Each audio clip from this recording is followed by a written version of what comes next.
ಕರ್ನಾಟಕದ ಆಡಳಿತದ ಬಗ್ಗೆ ವಿರೋಧ ಪಕ್ಷವಾಗಿ ನೀವು ಮಾತಾಡೋದ್ರಲ್ಲಿ ಒಂದು ಮೀನಿಂಗ್ ಇದೆ. ರಾಜ್ಯದ ಜನತೆ ಪ್ಲಸ್ ಇದ್ದರೂ ಮೈನಸ್ ಇದ್ದರೂ ಅದನ್ನು ಟೀಕೆ ಟಿಪ್ಪಣಿ ಮಾಡೋದ್ರಲ್ಲೂ ಒಂದು ಮೀನಿಂಗ್ ಇದೆ. ಕರ್ನಾಟಕದ ಆಡಳಿತದ ಬಗ್ಗೆ ಕೇರಳದ ಮುಖ್ಯಮಂತ್ರಿ ಪಿಣರಾಯಿ ವಿಜಯನ್ ಮಾತಾಡ್ತಿದ್ದಾರೆ. ಯಾರೋ ಪಾಕಿಸ್ತಾನದ ಒಬ್ಬ ವ್ಯಕ್ತಿ ತಬರೇಜ್ ಅನ್ನೋರು ಕಮೆಂಟ್ ಮಾಡ್ತಾರೆ ಅಂದರೆ ಏನು ಹೇಳ್ತೀರಿ ಸರ್ ಅದ್ರ ಬಗ್ಗೆ? ನೋಡಿ, ಇವತ್ತು ಆಡಳಿತ ವೈಫಲ್ಯ ಅನ್ನೋದಕ್ಕೆ ಇದಕ್ಕೆ ಅಂತ ಹೇಳೋದು ನಾವು.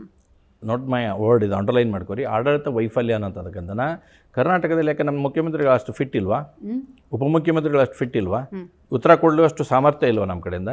ನಮ್ಮ ಕರ್ನಾಟಕ ಸರ್ಕಾರಕ್ಕೆ ಏನಾಗಿದೆ? ಪಕ್ಕದ ರಾಜ್ಯದ ಮುಖ್ಯಮಂತ್ರಿಗಳು ಬಂದು ನಮ್ಮ ರಾಜ್ಯದ ಬಗ್ಗೆ ಉಲ್ಲೇಖ ಮಾಡ್ತಾರೆ. ಹಾಗಾದರೆ ನಾವು ಯಾಕೆ ಅದಕ್ಕೆ ತಲೆ ದುಗಿಸುವಂಥದ್ದಾಗಿತ್ತು? ಇವತ್ತು ನಮ್ಮ ಕರ್ನಾಟಕದಲ್ಲಿ ಇರ್ತಕ್ಕಂಥ ಈ ಪಾಲಿಟಿಕ್ಸ್ ಏನಿದೆ, especially for in between Congress politics ಏನಿದೆ, ಆ ಸಮಸ್ಯೆನೇ ನಮಗೆ ಭಾಳಷ್ಟು ಸಮಸ್ಯೆಗಳು ಈಡಾಗ್ತದೆ. ಇವತ್ತು ಕೇರಳದ ಮೇಲೆ ಅಷ್ಟ್ಯಾಕೆ ಪ್ರೀತಿ ಇವತ್ತು? ಹಾಗಾದರೆ ನನ್ನ ಕ್ಷೇತ್ರದಲ್ಲೇ ನಾನು ಹೇಳ್ತೇನೆ, ಕಳೆದ 2 ಅಧಿವೇಶನದಲ್ಲಿ ಕೂಡ ನಾನು ಮಾತಾಡೇನೆ, ಆನ್ ರೆಕಾರ್ಡ್ ನಾನು ಮಾತಾಡೇನೆ. ಸುಮಾರು 7-8 ಸಾವಿರ ಜನ ಬಡವರಿಗೆ ನಮ್ಮ ಕಡೆ ಮನೆ ಇಲ್ಲ, ಆ ಮನೆ ಕೊಡಿಸ್ರಿ, ಜಾಗ ಖರೀದಿ ಮಾಡಿರಿ, ಆ ಬಡವರಿಗೆ ಮನೆ ಕೊಡ್ರಿ. ಅವ್ರಿಗೆ ಜಾಗ ಖರೀದಿ ಮಾಡೋಕೆ ಸರ್ಕಾರ ಕಡೆ ದುಡ್ಡಿಲ್ಲ, ಮನೆ ಕಟ್ಸೋಕೆ ಸರ್ಕಾರ ಕಡೆ ದುಡ್ಡಿಲ್ಲ.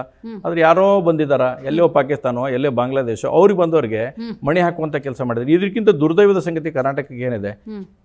ಕೇರಳ ಮುಖ್ಯಮಂತ್ರಿಗಳು ಮಾತಾಡ್ತಾರೆ, ಕೇರಳ ಸಚಿವರು MLAಗಳು ಇಲ್ಲಿ ಬಂದು ನೋಡೋಕಾರ, ಯಾಕೆ ನಮ್ಮವ್ರು ಇಲ್ವಾ ಇಲ್ಲಿ ಮಾಡೋಷ್ಟು ಹ್ಯಾಂಡಲ್ ಮಾಡಿಸ್ತಕ್ಕಂಥ ಪ್ರಯತ್ನ ಆಗಿದ್ದಿಲ್ವಾ? ವಾಟ್ ಎವರ್ ಫಸ್ಟ್ ಏನು ಡಿಸಿಷನ್ ತೆಗೆದುಕೊಂಡ್ರೆ ಅದು ಒಳ್ಳೆ ರೀತಿಯಾಗಿರ್ತಕ್ಕಂಥ ಡಿಸಿಷನ್ ಇತ್ತು.